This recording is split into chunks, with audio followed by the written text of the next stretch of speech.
Assalamualaikum warahmatullahi wabarakatuh.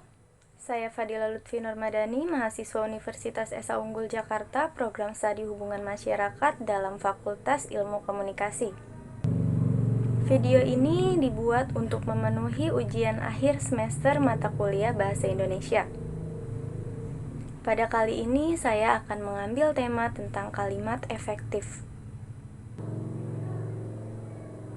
Pada presentasi kali ini, di sini saya akan membahas 4 konsep. Yang pertama, pengertian kalimat efektif. Yang kedua, kriteria kalimat efektif. Yang ketiga, ciri-ciri kalimat efektif. Dan yang keempat, unsur-unsur kalimat efektif. Di sini yang akan saya bahas untuk pertama kali yaitu tentang pengertian kalimat efektif. Kalimat efektif adalah kalimat yang dapat menimbulkan kembali gagasan-gagasan pada pikiran pendengar atau pembaca, identik dengan apa yang dipikirkan pembicara atau penulis. Kalimat efektif sangat mengutamakan keefektifan informasi, sehingga kejelasan kalimat itu dapat terjamin. Dengan kata lain, kalimat efektif harus mampu menciptakan kesepahaman dan mampu mewakili ide yang ada di dalam benak penulis atau pembicara, dan pendengar ataupun pembaca. Oleh karena itu, kalimat efektif haruslah disusun secara sadar untuk mencapai daya informasi yang diinginkan penulis terhadap pembacanya. Kriteria kalimat efektif. Kriteria kalimat efektif dibagi menjadi 2 hal. Yang pertama, diksi, dan yang kedua, gramatikal. Diksi adalah pemakaian kata yang tutur, pemakaian kata bersinonim, pemakaian istilah asing, pemeliharaan kata umum dan khusus. Sedangkan gramatikal adalah kalimat yang menerima proses imbuhan, reduplikasi, dan komposisi. Kaidah gramatikal meliputi: yang pertama adalah afiksasi prefiks atau awalan. Afiksasi awalan adalah proses pembentukan kata dengan menambah imbuhan di depan bentuk dasarnya. Misalnya, ber, se, me, di, ke, pe, ter. Contohnya, rusak, dirusak, perusak, dan merusak. Yang kedua, afiksasi infiks atau sisipan. Afiksasi infiks adalah proses pembentukan kata dengan menambah afiks atau imbuhan di tengah bentuk dasarnya. Misalnya, a, e, em, atau er. Contohnya, a dengan kata dasar dulu menjadi dahulu, em dengan kata dasar tali menjadi temali, er dengan kata dasar gigi menjadi gerigi, dan ditambah kata dasar tapak menjadi telapak. Yang ketiga, ada afiksasi surfiks atau akhiran. Afiksasi akhiran adalah awalan yang melekat di akhir morfem dasar. Misalnya, an, nya, kan, dan i. Contohnya, makanan, bukunya, jadikan, dan tembaki. Yang keempat, ada afiksasi konfliks atau awalan dan akhiran. Afiksasi awalan dan akhiran adalah awalan yang melekat pada awal dan akhir morfem dasar. Misalnya, me dan kan, ber dan an, ke dan an, di dan kan. Contohnya, bersenjatakan, kedatangan, dan disiarkan. Poin yang ketiga yaitu ciri-ciri kalimat efektif. Ciri-ciri kalimat efektif itu yang pertama ada ketatabahasaan. Salah satu contoh ketidakefektifan kalimat karena tidak sesuai dengan aturan tata bahasa adalah adanya pemakaian akhiran kan dan i yang disalahkan. Contoh, dosen kritik sastra menugaskan kami membuat makalah. Atau contoh yang kedua, ayah mewarisi sebidang tanah untuk saya. Jika dikaitkan dengan ciri pertama dari kalimat efektif, kedua contoh kalimat tersebut kurang efektif. Adapun perbaikannya adalah, untuk perbaikan yang pertama, dosen kritik sastra menugasi kami membuat makalah. Yang kedua, ayah mewariskan sebidang tanahnya untuk saya. Yang kedua dari ciri-ciri kalimat efektif yaitu kesatuan gagasan atau kesepadanan. Biasanya, struktur kalimat atau kesatuan gagasan tidak jelas karena idenya atau pokok pikirannya yang ingin disampaikan tidak jelas. Bentuk kesatuan kalimat biasanya tergantung ide atau gagasan yang ingin disampaikannya. Contohnya, bagi para siswa harap menyelesaikan semua tugas dengan tepat waktu. Contoh yang kedua, kepada yang tidak berkepentingan dilarang masuk. Kedua contoh kalimat tersebut tidak efektif, karena pada tiap-tiap kalimatnya tidak lengkap. Struktur subjek dan predikatnya pun tidak ada. Adapun perbaikannya adalah sebagai berikut. Yang pertama, para siswa harap menyelesaikan semua tugas dengan tepat waktu.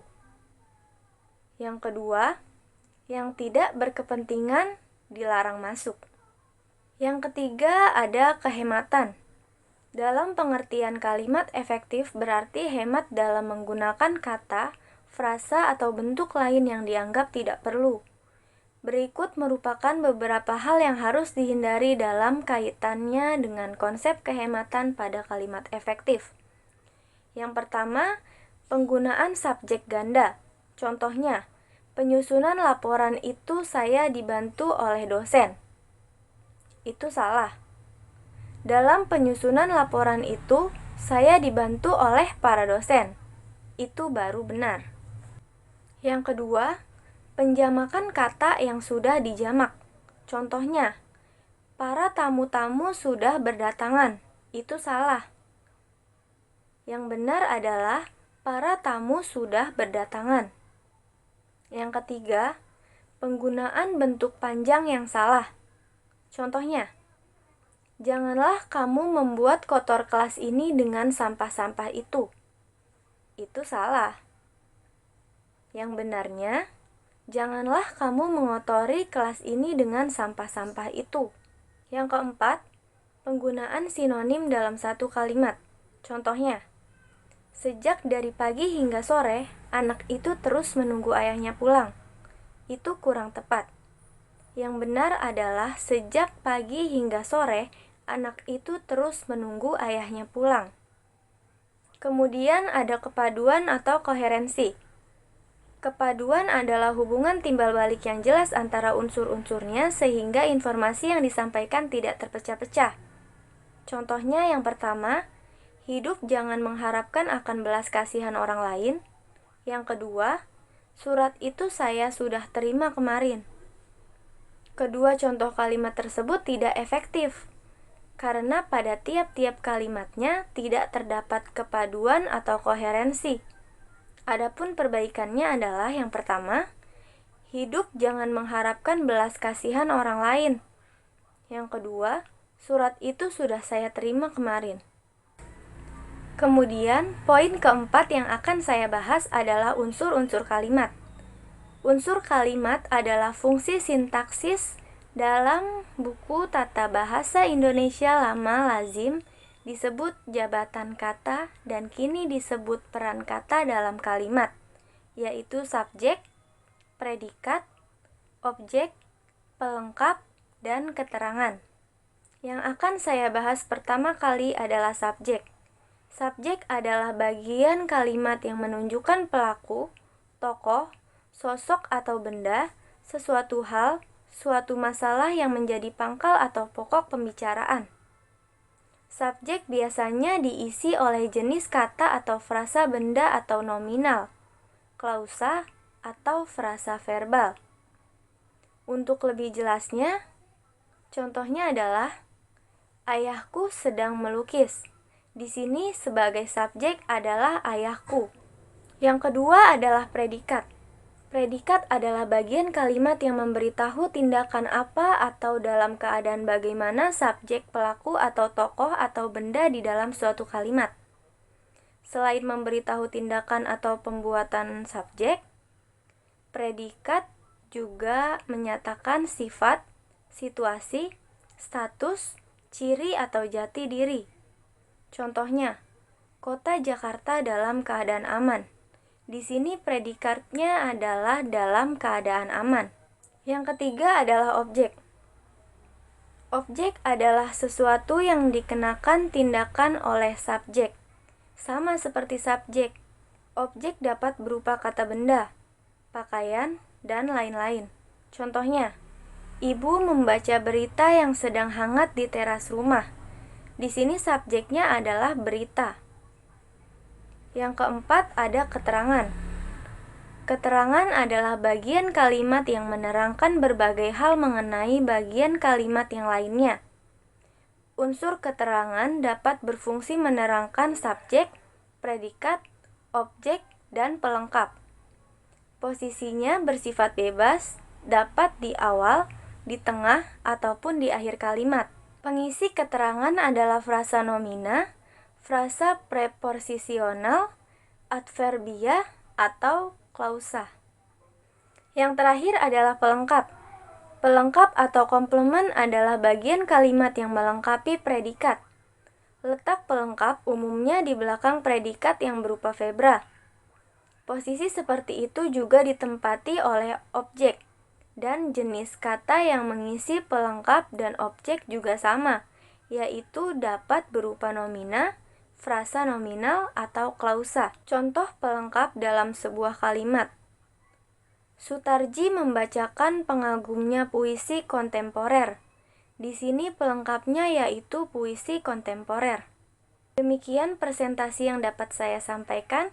Kurang lebihnya mohon maaf. Wassalamualaikum warahmatullahi wabarakatuh.